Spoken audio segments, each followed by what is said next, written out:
Pour vos dissertes sur la Déclaration des droits de la femme et de la citoyenne d'Olympe de Gouges, voici, dans l'ordre de la lecture du texte, 9 phrases à retenir. Le texte qui ouvre la DDFC, intitulé « Les droits de la femme », commence par « Homme, es-tu capable d'être juste ?» C'est une question rhétorique et c'est une manière de révéler l'injustice, de défier les hommes, en particulier les législateurs révolutionnaires qui se montrent hypocrites. La deuxième citation, c'est aussi une adresse à cet homme représentant les penseurs du siècle des Lumières. Olympe de Gouges l'insulte à travers une énumération piquante. Elle dit qu'il est bizarre, aveugle, boursouflé de science et dégénéré.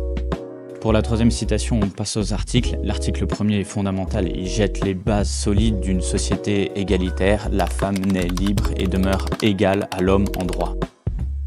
La quatrième citation, c'est la fin de l'article 6. Elle me paraît bonne à mémoriser. Les citoyennes et les citoyens doivent être également admissibles à toute dignité, place et emploi public.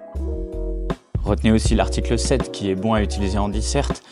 Aucune femme n'est exceptée, elle est accusée, arrêtée et détenue dans les cas déterminés par la loi. Les femmes obéissent comme les hommes à cette loi. Si la citation est trop longue, vous pouvez retenir seulement la première phrase. À l'article 10 de la DDFC, Olympe de Gouges écrit « La femme a le droit de monter sur l'échafaud, elle doit également avoir le droit de monter à la tribune ».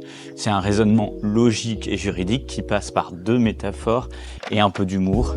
Monter à la tribune, ça veut dire prendre la parole sur des sujets politiques et avoir une voix qui compte. L'article 17 peut être retenu aussi, que les propriétés sont à tous les sexes réunis ou séparés, elles sont pour chacun un droit inviolable et sacré. Ici, les femmes ont le droit d'être propriétaires et de le rester, indépendamment de leur père ou de leur mari. Ensuite, au début du postambule, Olympe de Gouges dit « Femme, réveille-toi, le tocsin de la raison se fait entendre dans tout l'univers, reconnais tes droits ». Et puis, pour finir, toujours dans le postambule, « Ô femmes, femmes, quand cesserez-vous d'être aveugles ?» Comme les hommes dans le préambule, les femmes sont qualifiées ici d'aveugles.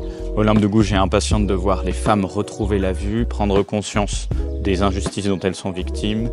Et l'apostrophe, la répétition de femmes, de même que la question rhétorique, sont des procédés d'emphase qui servent à donner de l'intensité à son discours.